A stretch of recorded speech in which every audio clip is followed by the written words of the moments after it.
Hello students, in this video we'll discuss chapter number 8 earthquakes. बेटा आप लोगों के लिए ये वर्ड earthquakes कोई न्यू वर्ड नहीं है। बहुत सारे बच्चे ऐसे होंगे जिन्हें earthquake क्या होता है वो पता होगा, इसे कैसे मेजर किया जाता है वो भी पता होगा, वर्ल्ड की जो मोस्ट earthquake prone कंट्री है उसके रिगार्ड्स में भी पता होगा।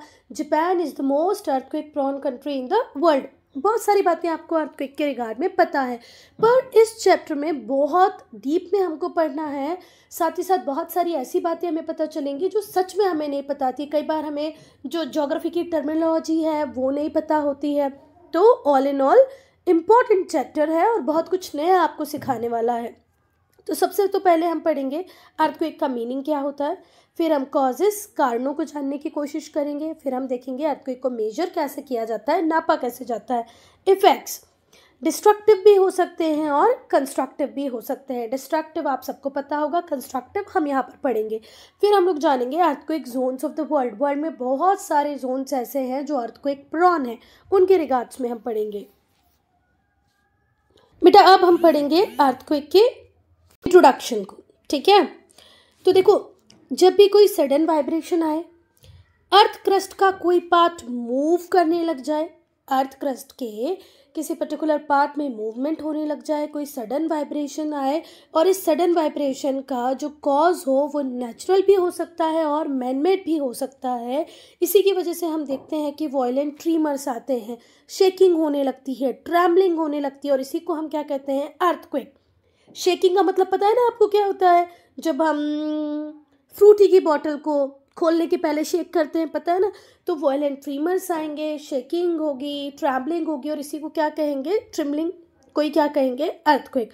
तो जब भी कोई सडन वाइब्रेशन हो, अर्थ का कोई पार्ट मूव करने लग जाए या अर्थ के किसी पार्ट में मूवमेंट होने लग जाए, जिसका कारण नेचुरल भी हो सकता है और मैनमेड भी हो सकता है, जिसकी वजह से वॉयलेंट ट्रीमर्स आए, शेकिंग होने लग जाए अर्थ के किसी पार्ट पर, है ना, ट्रैम्बलिंग होने लग जाए, इसी को क्या कहते हैं, अर्थक्वेक। आप इसे डिफाइन कैसे कर सकते हो, यहाँ से इंपॉर्टेंट है, लर्न ही कर लेना। अ शॉक और सीरीज ऑफ शॉक, कई बार हो सकता है एक ही शॉक आए, कई बार सीरीज में शॉक आए। कई बार हम देखते हैं कि एक दिन में 4 बार वो प्रोसेस रिपीट हुई, एक घंटे में 3 बार रिपीट हुई, तो कई बार एक शॉक आएगा और कई बार सीरीज ऑफ शॉक्स आएंगे due to sudden movement of crystal rocks, ठीक है। रॉक्स में, अर्थ के क्रस्ट में सडन मूवमेंट होने लगेगी, कई बार एक होगी, कई बार एक से ज़्यादा हो सकती हैं, ठीक है। ये कहाँ पर जनरेट होंगी बेटा? एक पॉइंट पर, जिस पॉइंट को हम बोलते हैं seismic focus with in the crust और मेंटल। कई बार ये जो सिस्मिक फोकस होगा ये क्रस्ट में होगा और कई बार मेंटल में होगा। आपको तो पता ही है अर्थ क्रस्ट मेंटल और कोर से मिलके बना है, तो कई बार ये सिस्मिक फोकस क्रस्ट पे भी हो सकता है और कई बार मेंटल में भी हो सकता है। इसे ध्यान से सुनो, कोई भी सडन वाइब्रेशन आए, अर्थ का कोई पर्टिकुलर पार्ट में मूवमेंट होने लग जाए, जिसका कारण नेचुरल भी हो सकता है और मैनमेड स्ट्रेसेस भी हो सकते हैं, जिसकी वजह से वॉयलेंट ट्रीमर्स आएंगे, शेकिंग होगी, ट्रैम्बलिंग होगी, इसी को क्या कहते हैं, अर्थक्वेक। इसको आप कैसे डिफाइन कर सकते हैं कि भाई ये एक शॉक हो सकता है, सीरीज ऑफ शॉक्स हो सकते हैं, कई बार एक ही बार आएगा, कई बार 1 2 3 4 बार आएगा। और ये शॉक्स क्यों आएंगे, सीरीज ऑफ शॉक क्यों होंगे? क्योंकि सडन मूवमेंट होने लगेगी क्रिस्टल रॉक्स की, और ये कहाँ पर जनरेट होगी, उस पॉइंट पे जिस पॉइंट को हम कहते हैं seismic focus with in the crust. कई बार क्रस्ट में होगा और कई बार मेंटल में भी हो सकता। बेटा अब हम पढ़ेंगे एपिसेंटर को। किसको? एपिसेंटर को। देखो, सपोज करो यहाँ पर फोकस बनता है, ठीक है। फोकस के ऊपर क्रस्ट पे जो पॉइंट आएगा उसे ही कहते हैं एपिसेंटर। फोकस के जस्ट ऊपर जो पॉइंट आएगा जहाँ पर सेस्मिक वेव्स हम फील करेंगे उसे ही कहते हैं एपिसेंटर, ठीक है। एपिसेंटर वो प्लेस होता है जहाँ पर अर्थक्वेक का डिवास्टेशन सबसे ज़्यादा फील किया जाता है। अच्छा, एक बात और समझ लेना, जितना पॉइंट अर्थ सरफेस के पास होगा फोकस पॉइंट, उतना ज़्यादा डैमेज हमें देखने को मिलेगा। अगर अर्थक्वेक यहाँ आ रहा है तो उसका डैमेज ज़्यादा होगा, अर्थक्वेक यहाँ आ रहा है तो उसका डैमेज और ज़्यादा होगा, अगर अर्थक्वेक यहीं पर होगा तो उसका डैमेज और ज़्यादा होगा। मतलब फोकस यहाँ होगा तो डैमेज ज़्यादा, यहाँ होगा तो और ज़्यादा, और यहाँ फोकस होगा तो और ज़्यादा डैमेज हमें देखने को मिलेगा। देखो, the point where the shock waves reach the surface, वो पॉइंट जहाँ पर शॉक वेव्स पहुँच रही हैं उसे क्या कहते हैं, एपिसेंटर। वो पॉइंट जहाँ पर शॉक वेव सेस्मिक वेव्स पहुँचेंगी उन्हें क्या कहेंगे, एपिसेंटर। ये डायरेक्टली एबव होता है किसके, फोकस पॉइंट के, अभी मैंने बताया। अब बेटा जो इफेक्ट होता है अर्थक्वेक का वो सबसे ज़्यादा फील होता है कब, जब सेस्मिक फोकस अर्थ सरफेस के पास हो। अभी हमने बात की थी कि अगर सेस्मिक फोकस यहाँ होगा तो हो सकता है यहाँ आपको झटका महसूस ही ना हो, पर सेस्मिक फोकस अगर यहाँ हुआ तो बहुत भयंकर वाला झटका हमें महसूस होने वाला है। देखो ये रही अर्थ की लेयर्स, मतलब अर्थ के अंदर जब हम जा रहे हैं तो अगर यहाँ पर फोकस पॉइंट है तो उसके डायरेक्ट ऊपर वाले पॉइंट को हम क्या कहते हैं, एपिसेंटर। ठीक है, और ये रही सारी सेस्मिक वेव्स, और ये दो प्लेट्स हैं जो आपस में मूव कर रही हैं, जिनकी मूवमेंट की वजह से ये सेस्मिक वेव राइज हुई हैं। अब बेटा जो वेव्स होती हैं जो अर्थ को एक जनरेट करता है उन्हें एक इंस्ट्रूमेंट पे रिकॉर्ड किया जाता है, जिस इंस्ट्रूमेंट का नाम होता है सिस्मोग्राफ या सिस्मोमीटर। और जो अर्थक्वेक का साइंस है उसे हम कहते हैं seismology. Science of earthquake is known as seismology. Instrument used for measuring, seismograph या सिस्मोमीटर। अगर बेटा हम अर्थक्वेक की बात करें तो ये मोस्ट हजार्डस नेचुरल फेनोमेना होता है, सबसे ज़्यादा लॉस देने वाला one of the natural disaster हम अर्थक्वेक को कह सकते हैं, क्योंकि इसके डैमेज का जो एक्सटेंट होता है, लाइफ का लॉस हो रहा है, प्रॉपर्टी का लॉस हो रहा है, और चारों तरफ आप किसी चीज़ को किसी भी तरीके से कंट्रोल ही नहीं कर पाओगे अगर एक बार अर्थक्वेक आया तो। ठीक है, इलेक्ट्रिसिटी काम करना बंद कर देगी, है ना, क्योंकि सारे पोल्स गिरने लग जाएंगे, बिल्डिंग की बिल्डिंग गिरने लग जाएगी, आप कहीं भाग नहीं सकते, किसी प्रॉपर्टी को सेव नहीं कर सकते। बहुत ही प्रॉब्लम वाली चीज़ है क्या, अर्थक्वेक। तो ये एक मोस्ट हजार्डस नेचुरल फेनोमेना है। आज तक मैन इतना साइंटिफिकली एडवांस होने के बाद भी इस डिज़ास्टर को कंट्रोल नहीं कर पाया है। इस नेचुरल कैलेमिटी के अगेंस्ट में तो ह्यूमन बीइंग हेल्पलेस है। ठीक है, अब तक सिर्फ हम इसके कारणों को, कॉजेस को जान पाए हैं, ठीक है, जिसकी वजह से वॉयलेंट कैटास्ट्रॉफिक इवेंट आता है उसके रीज़न को जान पाए हैं, पर उसे कंट्रोल करना अभी भी हम सीख नहीं पाए हैं। कितनी जगह हम लोगों ने ऐसा देखा, जैसे टर्की की बात करें या जापान की बात करें। अच्छा जापान तो छोड़ दो कि भाई जापान में तो उन लोगों ने अपने आप को अडॉप्ट ही इस तरीके से कर लिया है कि वो पूरा लाइफ उनका वैसे ही चलता है कि भाई अर्थक्वेक आ सकता है तो हम घर कैसे बनाएंगे, हम रहेंगे कैसे, वो एक अलग बात है। पर अगर हम टर्की की बात करें तो वहाँ पर लास्ट ईयर जो अर्थक्वेक आया उसमें कुछ ऐसी बिल्डिंग जिनको इस तरीके से बनाया गया था कि इस स्केल तक के, इस रिक्टर स्केल तक के अर्थक्वेक को वो झेल लेंगी, पर वो बिल्डिंग्स भी टूट गई, है ना। तो भाई हम सिर्फ कारण जान पाए हैं, हम इस के वॉयलेंट इफ़ेक्ट को रोक पाने में सक्षम नहीं है।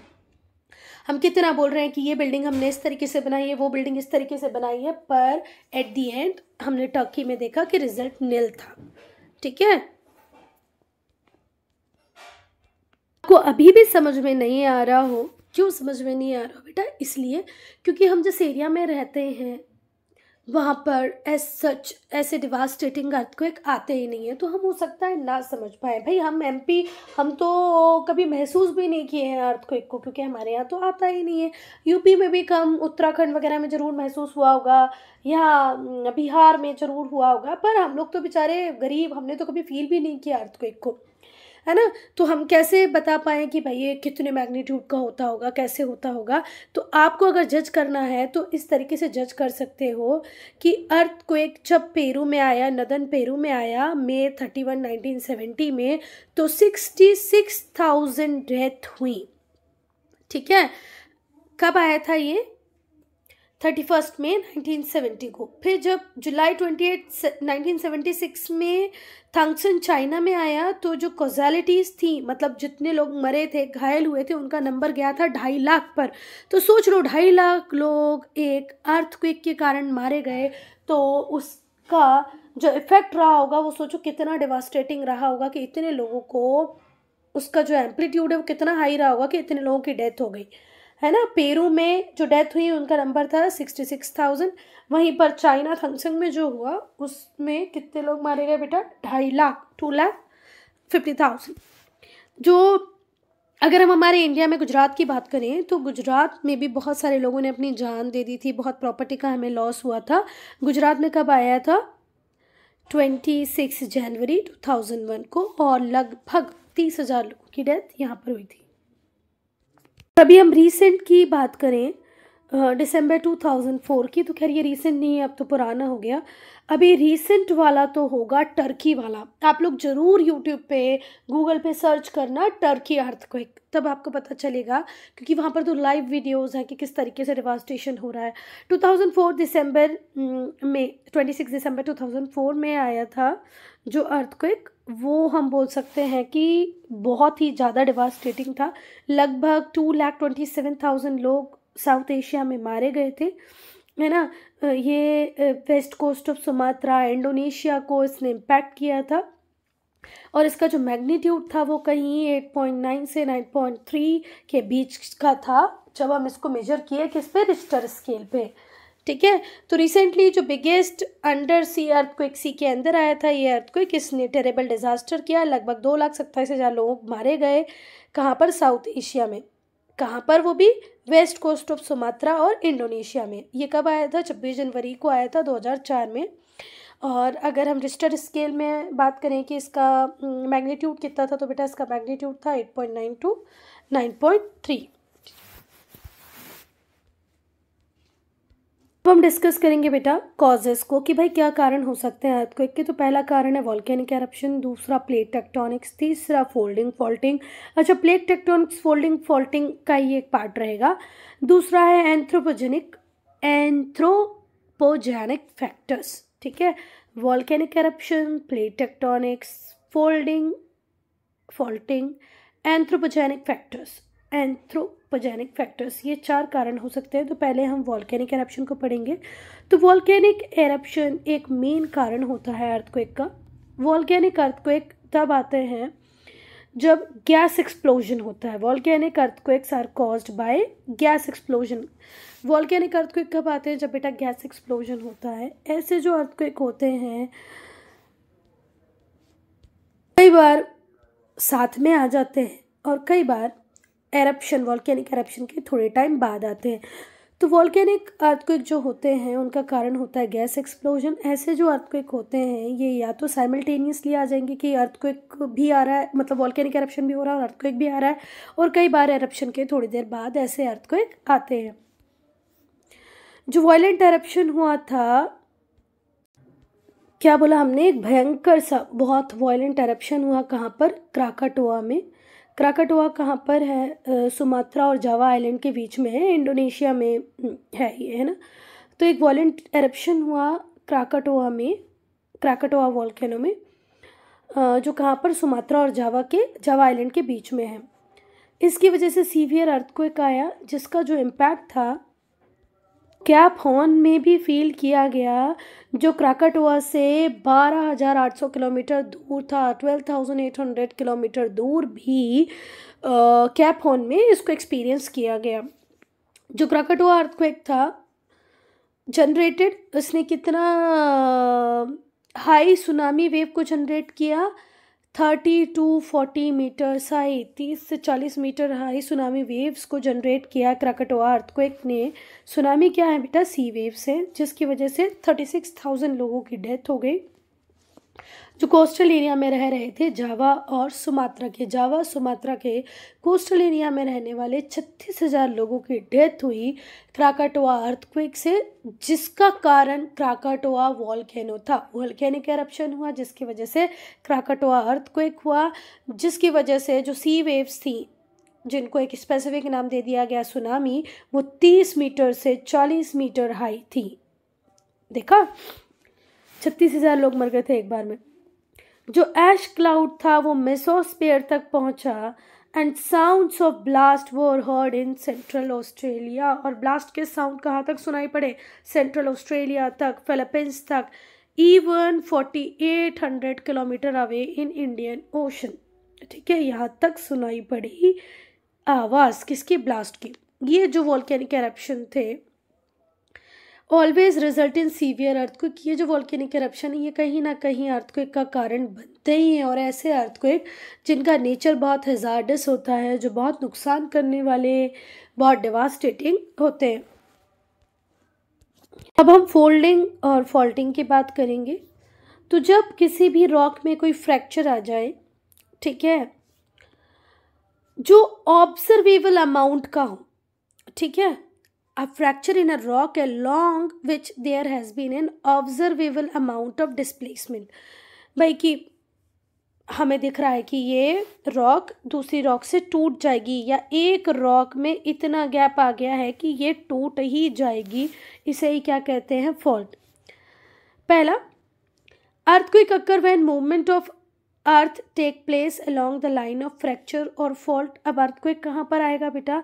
जहाँ पर जो मूवमेंट है वो फ्रैक्चर के आसपास हो रही हो, जिसे हम क्या भी कहते हैं? फॉल्ट। सुनो, अर्थक्वेक वहाँ पर आएगा जहाँ पर जो मूवमेंट होगी अर्थ की वो किस लाइन पर ही होगी? फ्रैक्चर पर ही होगी, जिसे हम फॉल्ट भी कहते हैं। ऐसे जो अर्थक्वेक होंगे उन्हें हम टेक्टोनिक अर्थक्वेक कहते हैं। सैन एंड्रेसा फॉल्ट जो है कैलिफोर्निया का, वो टिपिकल एग्जाम्पल है जहाँ पर अर्थक्वेक आया था 1906 में।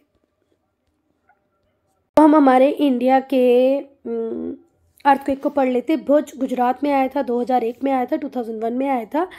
इंडियन एंड एशियाटिक प्लेट इसके लिए रिस्पॉन्सिबल थी, इसका मैग्नीट्यूड था 7.6। भुज गुजरात में 2001 में अर्थक्वेक आया था, रिस्पॉन्सिबल थी इसके लिए इंडियन और एशियाटिक प्लेट, मैग्नीट्यूड कितना था? 7.6, यहाँ पर गुजरात में आया था। ठीक है, सिक्किम में 2011 में आया था। इंडियन और यूरेशियन प्लेट इसके लिए रिस्पॉन्सिबल थी, मैग्नीट्यूड 6.9 का था। और सबसे खतरनाक नेपाल में आया था 2015 में, इंडियन और यूरेशियन प्लेट इसके लिए जिम्मेदार थी। और ये हमने इसलिए यहाँ पर इंक्लूड किया क्योंकि इसके ट्रिमर्स को इंडियंस ने भी फील किया था। इसका मैग्नीट्यूड था 7.8। पढ़ेंगे बेटा प्लेट टेक्टोनिक्स को। तो जो क्रस्ट होता है अर्थ का वो बहुत सारी मेजर माइनर मूवेबल प्लेट से मिलके बना है। ठीक है, हमें तो क्रस्ट ऐसे लगता है कि यहाँ पर कोई डिवीजन नहीं है, पर अर्थ क्रस्ट में आपको इस तरीके का डिस्ट्रीब्यूशन दिखेगा। ठीक है, और ये मेजर माइनर प्लेट्स हैं जो हमारे जो लावा है, मॉल्टन जो मैग्मा है अर्थ के अंदर, लावा नहीं मैग्मा, उसके ऊपर ही फ्लोट करती रहती हैं। ये जो टेक्टोनिक प्लेट्स हैं ये मैग्मा के ऊपर फ्लोट करती रहती हैं। तो जो क्रस्ट होता है अर्थ का वो सीरीज ऑफ मूवेबल प्लेट्स से बना है, और ये जो प्लेट्स हैं ये स्लाइड करती रहती हैं एक दूसरे के ऊपर, मूव करती रहती हैं, और इन्हीं की वजह से फॉल्ट प्रोड्यूस होते हैं along the line of weakness.